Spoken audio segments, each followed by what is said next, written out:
Hi, I'm Marty Nemko. This is Things That Perplex Me, Set 6.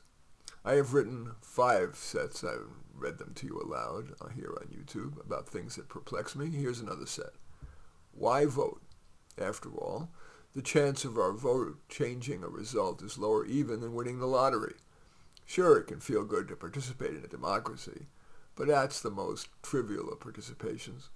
That's especially so because the lawyers of candidates who lost in a close race may well sue to overturn the results. For example, Al Gore's lawyers suing to overturn the 2000 presidential election. Remember the infamous hanging Chad affair and Donald Trump's claim of election fraud in 2020. Why do only women, not men, feel they must shave their legs? And relatedly, how come men can walk topless on the beach, not women? Why the double standard regarding women's versus men's health? Why, when women are, quote, underrepresented, say in science, technology, engineering, and math, STEM, there have been billions of dollars spent to get more women hired and thus, in that zero-sum game, fewer men hired. Yet when men suffer the ultimate deficit, we die 6 years younger. The vast majority of healthcare research and outreach has long been for women.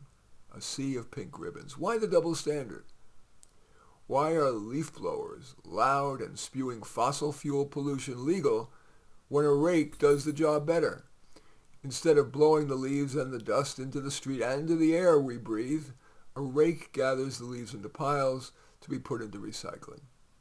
That takes minimally more time, is more environmentally responsible, and much cheaper than those smog-emitting noisemakers.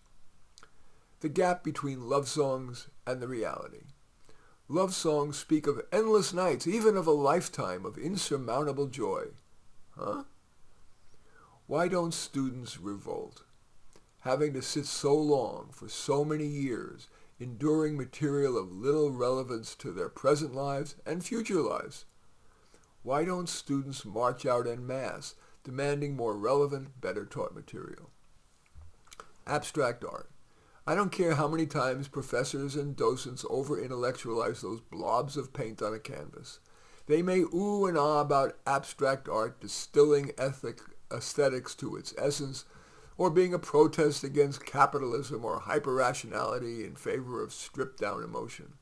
But from where I sit, that's, well, hyper-rational, or a lame way to convey those impulses.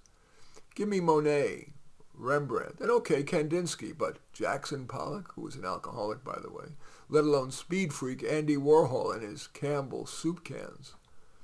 Jazz solos. So many of them are, as I complained to a barista at Pete's Cafe this morning, the most annoying sounds in the universe.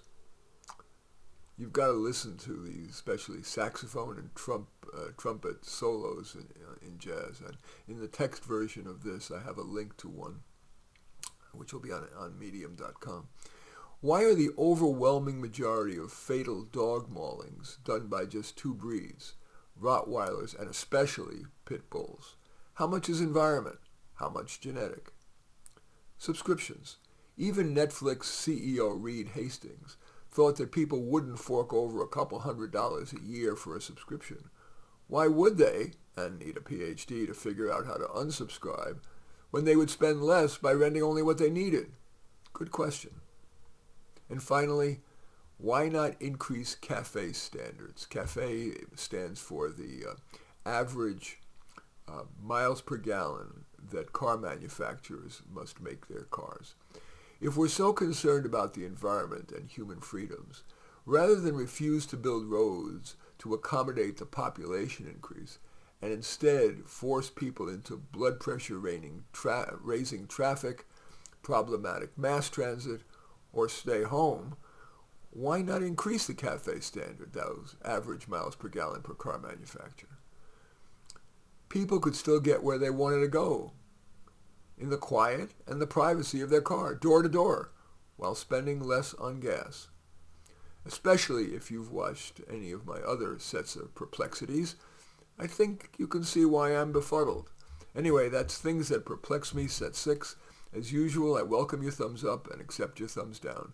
I always look forward to your comments, and especially like it if you hit the share button below.